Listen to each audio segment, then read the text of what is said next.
और न जाने उसने बानो से ऐसा क्या कहा कि बानो मुझसे बात करने लगी। ना चाहते हुए भी मैं उससे शिकवा कर बैठा था कि उसने 2 दिन से मुझसे बात क्यों नहीं की। मैं बहुत ज्यादा परेशान हूँ। बानो खूब रोई, कहने लगी अब यहाँ मुझसे छोड़ के मुझे चले गए हैं दूर। मेरा यहाँ कौन है? आपके जाते ही सारे घर के काम भी मेरे सर पर डाल दिया गए। शादी के 10 दिन बाद ही मुझे ऐसे लग रहा है जैसे मैं भी बेसहारा हो गई हूँ। कोई मेरा नहीं रहा, आप भी नहीं। कहीं ना कहीं मैं उसके शिकवे शिकायतों को समझ सकता था, इसीलिए बस प्यार से उसे समझाता रहा और बहुत देर समझाने का असर ये निकला कि वो खामोश हो गए। लेकिन फोन रखने के बाद मुझे उसकी कमी शिद्दत से महसूस होने लगी। मैं सारी रात बेचैनी से करवटें बदलने लगा। मैं एक जवान मर्द था, मेरे अंदर बहुत से जज्बात थे, और फिर शादी के 10वें दिन ही बीवी से दूर हो जाना एक इम्तिहान ही तो था। लेकिन मुझे ये अंदाजा नहीं था कि यहाँ आगे मेरे साथ क्या होने वाला है। पहला महीना काफी अच्छा गुजरा, मेरी तनख्वाह भी ठीक ठाक थी। मैंने घर पर जब इतना सारा पैसा भिजवाया तो मेरी माँ की खुशी की इंतहा ना रही। कहने लगी कि देख मुनव्वर, नौकरी छोड़ने के बारे में कभी सोचना भी मत। कहीं ऐसा ना हो कि बानू की बातों में तू टूट आए। 2 साल से पहले छुट्टी लेकर भी ना आना। मैं इन 2 सालों में तेरी एक बहन की शादी तो करवा ही दूंगी। अम्मा की बात सुनकर मैं भी खुश हो गया कि चलो, मेरे बाहर आने से कम अज कम मेरी बहनों की शादियां तो निमट जाएंगी। अलबत्ता बहनों के शिकवे शिकायतें अभी भी बरकरार थे, लेकिन अब मैं उनकी कम ही परवाह किया करता था। जब भी वो शिकवा करती मैं अपनी मोहब्बत से उसे मना लेता। और फिर जैसे ही मेरी नौकरी का दूसरा महीना शुरू हुआ, एक शाम छुट्टी के वक्त मैडम ने मुझे अपने कमरे में बुला लिया और कहने लगी तुम क्या काम से फारिग होती अपने फ्लैट में जाकर बंद हो जाते हो? नए मुल्क आए हो, यहाँ घूमना फिरना भी चाहिए। तुम्हें पता तो चले कि हमारा मुल्क कैसा है। मैडम की बात पर मैंने मुस्कुरा कर कहा कि मुझे यहाँ के बारे में कुछ मालूम ही नहीं। यहाँ की जुबान आती है और ना ही इसके मतलब मैं मज़े को जानता हूँ, इसीलिए मैं अपने फ्लैट में बंद होकर आ जाता हूँ। वो कहने लगी आज मेरे साथ चलो, मैं तुम्हें अपना शहर घुमाती हूँ। तुम यहाँ की खूबसूरती को देखकर दंग रह जाओगे। उनके बाद इसरार करने पर मैं उनके साथ उनकी गाड़ी में बैठ गया। वाकई ये शहर बहुत खूबसूरत था। काफी देर तक वो मुझे मुख्तलिफ मकामात दिखाती रही और फिर एक ऐसी जगह ले गई जिसका मैं तस्वुर भी नहीं कर सकता था। वो एक छोटा सा डांस बार था जहाँ खुलेआम शराब पी जा रही थी और लड़कियों का रक्स भी हो रहा था। मैं जिंदगी में पहली दफा किसी ऐसी जगह आया था, इसीलिए मेरा सांस रुक रहा था और पता नहीं क्यों मेरे हाथ पांव भी कप आ रहे थे। 5 मिनट भी न लगे और मुझे ऐसा लगा कि अगर मैं मजीद यहाँ रुका मेरी तबीयत खराब हो जाएगी। मैंने मैडम से कहा कि मेरे लिए यहाँ रुकना मुश्किल है, ये सब कुछ बहुत मुख्तलिफ है, मैं इस मिजाज का नहीं हूँ। मेरी बात सुनकर मैडम जोर से हंसी और कहने लगी थोड़ी देर की बात है, तुम्हें रंगीनियों के आदी हो ही जाओगे। इतनी खूबसूरत लड़कियां रक्स कर रही हैं, अगर तुम होश से देखो तो नजर ना हटा सको। मैडम जबरदस्ती मेरा हाथ पकड़कर मुझे अपने डांस फ्लोर पर ले आई और मेरे साथ रक्स करने लगे। मैं रक्स क्या कर रहा था, बस जबरदस्ती जैसे वो मेरा हाथ पकड़कर मुझे घुमा देती मैं भी घूम जाता। समझ नहीं आ रहा था कि किस तरह उन्हें इनकार करो और यहाँ से फरार हो जाओ। और फिर इतनी देर में मैडम ने एक ड्रिंक भी मेरे हाथ में पकड़ा दी। मैंने इनकार किया और कहा कि मैं शराब नहीं पीता। तो वो कहने लगी कि शराब नहीं, ये जूस है। मुझे मालूम है कि तुम शराब नहीं पीते। उनकी बातों में आकर मैंने वो ड्रिंक पी ली, लेकिन वही हुआ जिसका मुझे डर था। कुछ ही देर में मैं अपने हवास खो बैठा था और उन लड़कियों के रक्स में महव हो गया था। और जब सुबह के वक्त मुझे होश आया तो मैं अपने फ्लैट में मौजूद था। मैं नहीं जानता था कि मैं यहाँ तक किस तरह पहुंचा हूँ और सारी रात क्या कुछ हुआ है। मेरा सर बहुत ज्यादा भारी हो रहा था। बड़ी मुश्किल से मैंने खुद को संभाला, मुंह हाथ धोया और फिर मुझे गुस्ल भी करना पड़ा, क्योंकि रात के किसी भी वाकई के बारे में मुझे कुछ भी इल्म नहीं था। समझ नहीं आ रहा था कि मैडम ने मेरे साथ ऐसा क्यों किया, जबकि वो जानती थी कि मैं शराब नहीं पीता। फिर भी उन्होंने मुझे झूठ बोलकर शराब पिला, एक ऐसी जगह लेकिन जहाँ जाना मैं सोच भी नहीं सकता था। पता नहीं वो क्या चाहती थी। काफी देर बाद जब मैं खुद को संभाल पाया तो तैयार होकर दफ्तर पहुंच गया। मैडम पहले से ही वहां मौजूद थी। मुझे देखकर हंसी और कहने लगी मुनव्वर, तुम तो जूस पीकर भी अपने होश खो बैठे। अगर तुम सही शराब मैं तुम्हें पिला देती तो क्या होता। मैंने नाराजगी से उन्हें देखा और कहा कि आपने मुझे जूस नहीं शराब ही पिलाई थी। वो कहने लगी जितनी हल्की शराब मैंने तुम्हें दी थी उसे यहाँ जूस ही कहा जाता है। मुझे क्या मालूम था कि तुम उसी में बहक जाओगे।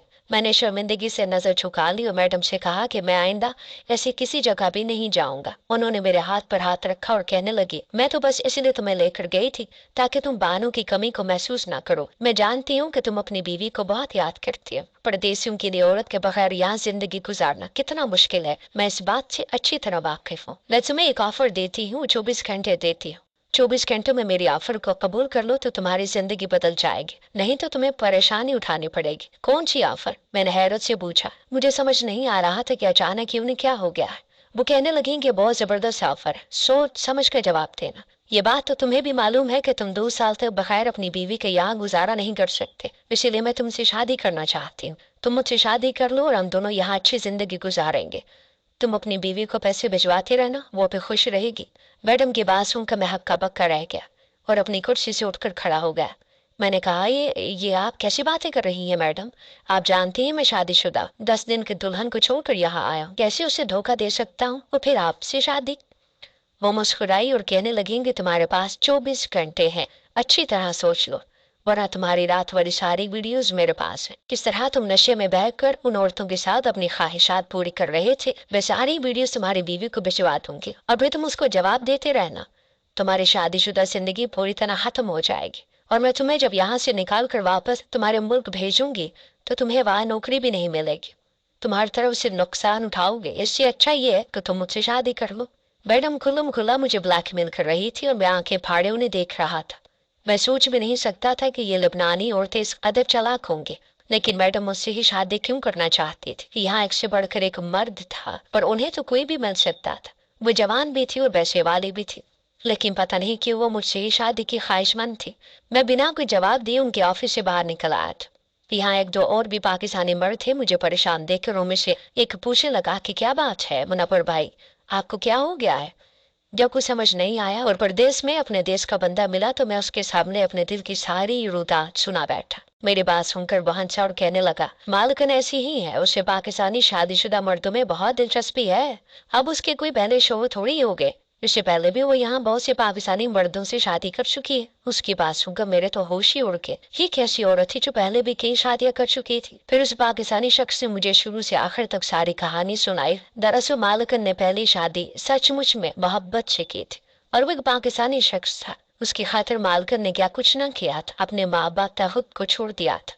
लेकिन उस शख्स ने मालकन से बहुत सारी दौलत से मिटी और फिर ये कहकर वापस पाकिस्तान रवाना हो गया कि वो वहां पर अपनी बीवी को छोड़कर आया था। ये बात मालकन के दिल में ऐसी चुभी कि उन्होंने उस आदमी की हरकत का बदला हर पाकिस्तानी शख्स से लेना शुरू कर दिया। मालकन बहुत देख समझ कर ऐसे पाकिस्तानी शादीशुदा नौजवानों को नौकरी पर रखती है जो जवान होने के साथ साथ खूबसूरत भी होते हैं, और फिर उनकी कोई ना कोई हरकत अपने पास महफूज करके उन्हें शादी के लिए मजबूर करती है और फिर शादी के कुछ अर्से बाद खुद ही छोड़ देती है। आप भी बेफिक्र हो, उससे शादी कर लें, कुछ दिनों की बात है, वो खुद आपसे अलग हो जाएगी, वरना दूसरी सूरत में आप नौकरी से भी जाएंगे और बीवी से भी, क्योंकि मालकन सचमुच में सारे सबूत आपकी बीवी को पहुंचा देगी।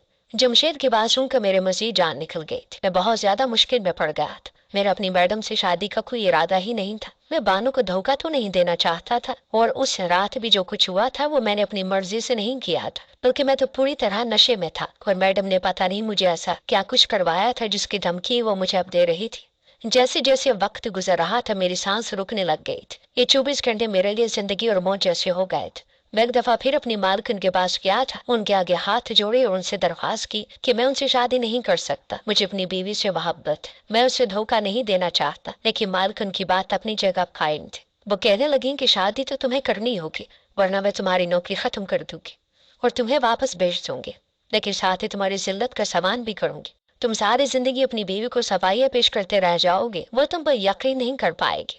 मैडम की बातें सुनकर मुझे अंदाजा हो गया था कि वो अपने मकसद से पीछे नहीं हटेंगे। मैं उनके कमरे से निकल आया था। फिर 24 घंटे पूरे होने से पहले ही मैंने खामोशी से अपना टिकट बुक करवाया, अपना सामान समेटा और वापस पाकिस्तान की फ्लाइट ले ली। मैं नहीं जानता था कि आगे क्या होगा, लेकिन मैं ऐसा कुछ नहीं कर सकता था जिससे मैं अपने ही घर वालों की नजरों में गिर जाता। बानो पहले ही मेरे जाने से खुश नहीं थी। अगर उसे मेरी दूसरी शादी का इल्म हो जाता तो वो शायद पूरी तरह टूट जाती। मैं घर पहुंचा तो मेरे घर वाले मुझे दरवाजे पर देखकर हक्का बक्का रह गए। किसी को यकीन नहीं आ रहा था कि मैं इस तरह घर आ गया। अम्मा ने मुझसे न जाने कितने सवालात पूछ लिए थे, मेरे पास किसी बात का कोई जवाब नहीं था। मैं कमरे में गया तो बानू की नजर मुझ पर पड़ी और उसकी चीख निकल गई। मैंने उसे सीने से लगाया और वो रोने लगा। वो तो बहुत ही कमजोर हो चुकी थी, ऐसा लगता था कि जैसे खाना पीना छोड़ दिया हो। मुझे उसकी हालत देखकर बहुत अफसोस हुआ था। जिसके खाते में परदेश गया था वो ही पूरी तरह मिट्टी हो रही थी। मेरे इस तरह रोने पर वो बेचारी घबरा गई थी। मैंने उसे ये कह दिया कि मैं उसके बगैर नहीं रह सकता था, इसीलिए लौट आया। मेरी माँ ने मुझे बहुत बुरा भला कहा, लेकिन मैं उन्हें क्या बताता कि मैं किस कदर मजबूरी में वापस लौटा था। कुछ दिनों में मुझे यहाँ पर भी नौकरी मिल गई थी। बहुत अच्छी ना सही, लेकिन बुरी भी नहीं थी। हमारे घर का गुजारा मुमकिन था। और फिर आहिस्ता आहिस्ता मैंने बानू को सारी हकीकत भी बता दी कि मैं क्यों लौट कर आया। ये सुनकर उसकी भी जान निकल गई थी कि वहाँ की औरतें इस तरह की होती हैं। वो मेरी शुक्रगुजार थी कि मैंने उसे धोखा नहीं दिया, दूसरी शादी नहीं की। कभी कभी मैं सोचता हूँ कि हम मर्दों के लिए पैसा कमाना कितना मुश्किल काम है। हम अपना घर बार छोड़कर परदेश जाते हैं और वहाँ पर ऐसे बहुत से लोगों का शिकार हो जाते हैं जो हमारे साथ खेल खेलना चाहते हैं।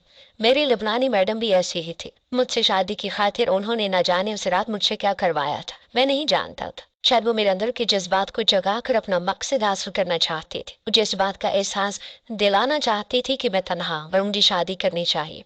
लेकिन मैंने सही वक्त पर सही फैसला किया था और लौट आया था। मैं अपनी सब माँ बहन बेटियों से कहना चाहता हूँ कि अपने घर के मर्दों का ख्याल रखें, उनकी परेशानी और जिम्मेदारियों का एहसास करें, क्योंकि घर में रहने वाली चार दीवारी का तहफ़्फ़ुज़ पाने वाली औरत इस बात को नहीं जानती कि हम मर्द उन्हें ये तहफ़्फ़ुज़ पर खुशियाँ देने के लिए घर से बाहर की धूप में किस तरह अपने आप को जला कर राख कर देते। जिंदगी और खुशियों पर हमारा भी हक है, लेकिन हम अपने घर वालों की खातिर अपने सारे हकूक को बुलाकर बस फराइज को निभाने के लिए दिन रात कोशा रहते हैं। हम जैसे मर्दों के हक में हर माँ बहन बेटे को दुआ करनी चाहिए। आप लोगों का क्या ख्याल है?